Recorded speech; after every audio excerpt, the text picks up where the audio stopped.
ये भी ख़त्म हो गया, ये भी ख़त्म हो गया, ये भी हो गया और ये भी हो गया।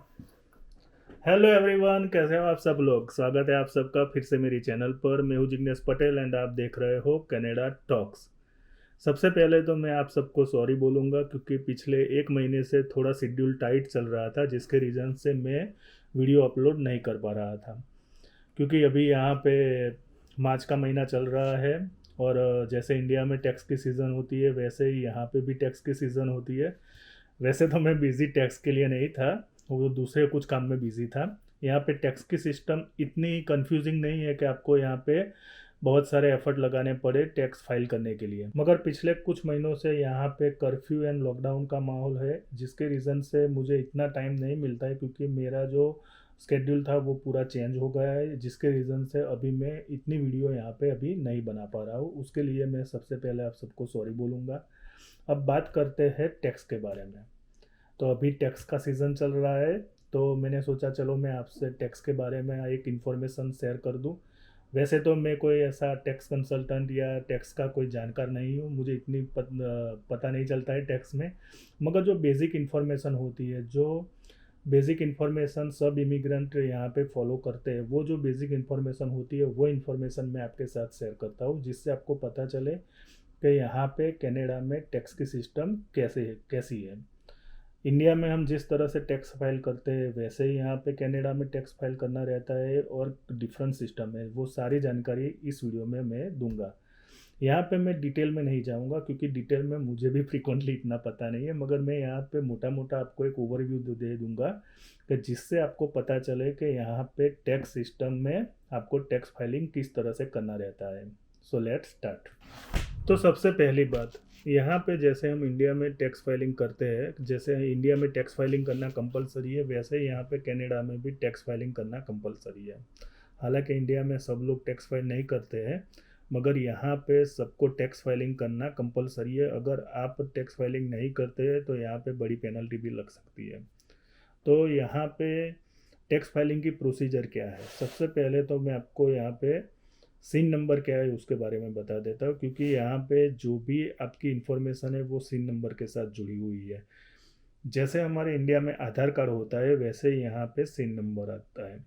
अब ये आपकी बैंक अकाउंट की डिटेल हो, आपकी जॉब की डिटेल हो, आपकी मेडिकल की कुछ भी जो भी इंफॉर्मेशन आपके रिलेटेड होती है वो सारी इंफॉर्मेशन यहाँ पे सिन नंबर के साथ कनेक्ट होती है। जब आप जॉब के लिए जाते हो उस टाइम पे भी आपको सिन नंबर देना पड़ता है, आपके मेडिकल में भी आपको सिन नंबर देना पड़ता है, आपके बैंक अकाउंट में भी सिन नंबर देना पड़ता है। तो अल्टीमेटली आपका पूरा सिस्टम सिन नंबर के साथ लिंकअप है। तो एक सिन नंबर डालने से आप क्या कर रहे हो ना वो गवर्नमेंट को पता चल जाता है। तो यहाँ पे आप कुछ भी छुपा नहीं सकते हो। आपकी इनकम भी आप छुपा नहीं सकते हो, या आपने कुछ ऐसा कोई काम किया है तो वो भी आप छुपा नहीं सकते, वो इनको पता चल ही जाता है। तो यहाँ पे टैक्स फाइलिंग करना कंपलसरी है। और यहाँ पे गवर्नमेंट के जो बेनिफिट होते हैं ना, अगर वो गवर्नमेंट के बेनिफिट भी आपको लेने हैं ना तो उसके लिए भी आपको टैक्स फाइलिंग करना कंपलसरी है। और अगर आपको फ्यूचर में आपको हाउस बाय करना है या फिर कुछ भी आपको क्रेडिट चाहिए या कुछ भी आपको बाय करना है, लोन लेनी है, तो उसके लिए आपका इनकम टैक्स का फाइलिंग किया हुआ ज़रूरी है। तो सबसे पहले बात करते हैं यहाँ पे टैक्स फाइल कब करना रहता है। तो यहाँ पे जनवरी से दिसंबर का टैक्स कैलेंडर चलता है और आपको टैक्स फाइलिंग करना रहता है 30 अप्रैल तक। 30 अप्रैल लास्ट डेट होती है, तो उससे पहले आपको यहाँ पे टैक्स फाइलिंग कंप्लीट कर देना रहता है। तो आपको यहाँ पे 30 अप्रैल से पहले यहाँ पे टैक्स फाइल करना रहता है। अब आप सेल्फ एम्प्लॉय हो या फिर आप सैलराइज पर्सन हो, उसके ऊपर डिपेंड करता है कि आपको आपकी प्रिपरेशन किस तरह से करनी है। यहाँ पे मैं उबर करता हूँ, दैट मीन्स मैं यहाँ पे सेल्फ एम्प्लॉय, तो मैं आपको यहाँ पे उबर में मैं किस तरह से प्रोसीजर करता हूँ वो भी मैं आपको बताता हूँ। और एज ए सैलराइज पर्सन आपको यहाँ पे क्या करना है वो भी मैं आपको बताता हूँ। मैं कोई ऐसा टैक्स कंसल्टेंट नहीं हूँ तो मुझे सब कुछ पता नहीं है, मगर जो मैं करता हूँ ना वो मैं आपको बताता हूँ। तो सबसे पहले बात करते हैं कि अगर आप यहाँ पे आप सैलराइज पर्सन है, तो सैलराइज पर्सन हो तो आपको किस तरह से टैक्स फाइल करना रहता है। तो अगर आप यहाँ पे कोई भी जगह पे जॉब करते हो तो यहाँ पे टैक्स की आपकी जो भी प्रोसीजर है वो बहुत ही आसान रहती है। सपोज़ मान लो कि आपने 1 साल में एक ही कंपनी में जॉब किया है, तो आपको कुछ भी करने की ज़रूरत नहीं है। आपको जो जिस कंपनी में आप जॉब कर रहे हो वो आपको T4 इश्यू करके दे देंगे, तो उसके ऊपर आपका टैक्स फाइलिंग इजीली हो जाएगा। मगर आपने 3-4 जॉब चेंज की हुई है 1 साल के दौरान, तो जितनी भी कंपनी में आपने जॉब की है ना, वो सारी कंपनी आपको फरवरी और मार्च फर्स्ट वीक, फरवरी एंड या फिर मार्च फर्स्ट वीक से पहले पहले आपको वो T4 इश्यू करके दे देते हैं। यहाँ पे कंपलसरी है, जो भी कंपनी में आपने जॉब की है ना, उनको कंपलसरी अपने एम्प्लॉय को T4 इश्यू करके देना पड़ता है। तो वो लोग आपको T4 इश्यू करके आपके मेल बॉक्स में डाल देते हैं। मीन्स आप जहाँ पे रहते हो वो एड्रेस पे आपको मिल जाता है। तो आपको कुछ भी नहीं करना है, आपको वो जो टैक्स फॉर्म आपको देते हैं कंपनी वाले, वो लेके आपको अकाउंटेंट के पास जाना है और उनको दे देना है कि मुझे ये मेरा T4 है और उसके ऊपर मुझे टैक्स फाइलिंग करना है। मगर आपको अगर ऑनलाइन करना है तो आप ऑनलाइन भी इजीली कर सकते हो, मगर ऑनलाइन में आपको जो आपका T4 है उसकी डिटेल आपको मैन्युअली अपने आप कंप्यूटर में ऑनलाइन डालनी पड़ेगी। तो उसमें ऐसा कोई हेडेक की बात नहीं है, क्योंकि वो जो सारा भी आपका टैक्स के रिलेटेड इन्फॉर्मेशन होता है ना, वो T4 में डिफाइन किया हुआ होता है। अगर आप यहाँ पे रेंटेड अपार्टमेंट पे रह रहे हो तो अपार्टमेंट का जो ऑनर होता है वो भी आपको एक फॉर्म देता है जो आप टैक्स के लिए यूज़ कर सकते हो। मीन्स आपने जितना भी रेंट पे किया है वो आप अपने इनकम टैक्स में शो करना चाहो तो भी आप वो शो कर सकते हो। तो सैलराइज पर्सन के लिए यहाँ पे सिस्टम बहुत ही आसान है। आप भी कर सकते हो। अगर आपको अकाउंटेंट की ज़रूरत है तो आप अकाउंट हायर करके भी वो कर सकते हो। तो अगर आपको अकाउंटेंट हायर करना है तो यहाँ पे नॉर्मली यहाँ पे $40 या $50 लेते हैं जो अकाउंटिंग का काम करते हैं वो लोग। कोई कोई ऐसे जो 75, 80 या $100 तक भी लेते हैं। अगर आप ऑनलाइन करते हो तो यहाँ पे H&R ब्लॉक है, वेल सिंपल है, ऐसी बहुत सारी कंपनियाँ हैं जो ऑनलाइन सर्विस देती है। वो भी 40 या कोई कोई तो फ्री है, मगर कोई कोई जो है वो $40 या $50 में आपको वो सर्विस प्रोवाइड करती है।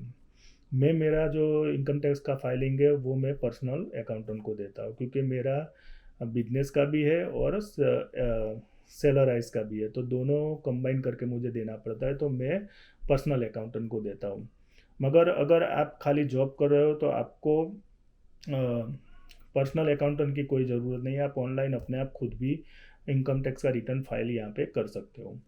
अब बात करते हैं कि आप यहाँ पे सेल्फ एम्प्लॉय हो। मीन्स मैं यहाँ पे उबर करता हूँ, तो मैं मेरे एक्सपीरियंस के हिसाब से आपको बताता हूँ कि अगर आप यहाँ पे मैं उबर करता हूँ तो उबर में क्या होता है कि वो लोग पूरे साल के एंड में, मीन्स जब 31 दिसंबर ख़त्म हो उसके बाद वो भी अराउंड जनवरी एंड या फरवरी के फर्स्ट वीक तक एक टैक्स डॉक्यूमेंट जनरेट करके दे देते हैं, जिसके अंदर पूरी इन्फॉर्मेशन हमारी जो पूरे साल में हमने जितना भी उबर में काम किया है उसकी पूरी डिटेल उसके अंदर रहती है। तो वो डिटेल को लेकर हमको हमारे अकाउंटेंट को वो जो भी डॉक्यूमेंट है वो दे देना होता है। तो हमारा अकाउंटेंट जो होता है वो डॉक्यूमेंट के बेसिस के ऊपर हमारा टैक्स की फाइल का प्रिपरेशन करता है।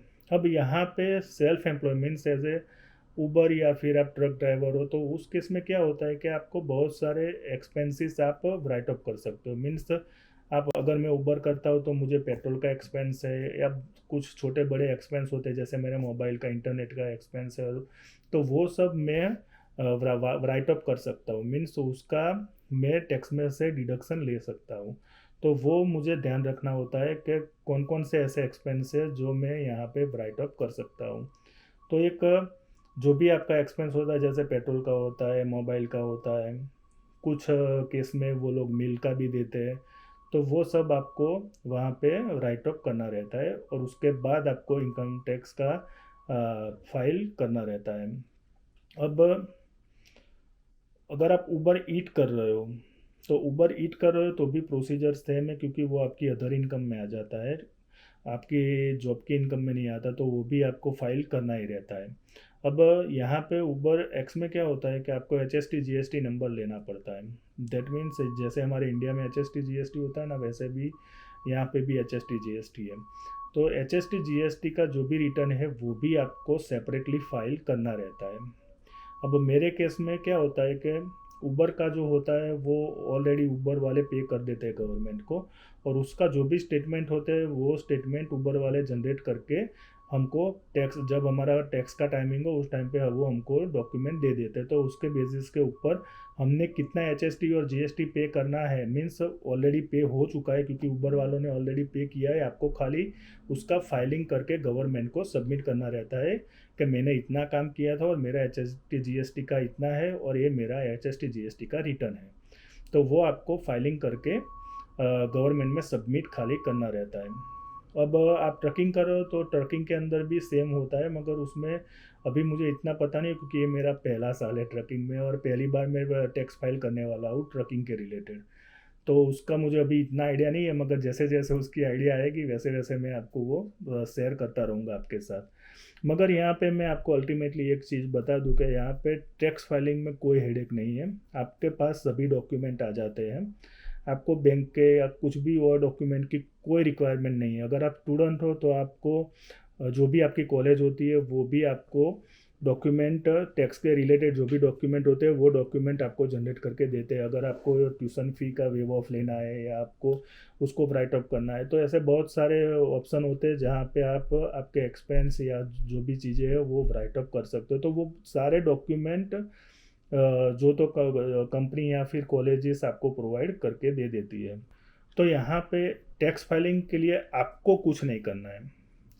आपको जो भी डॉक्यूमेंट आते हैं आपके पास वो कलेक्ट करने हैं।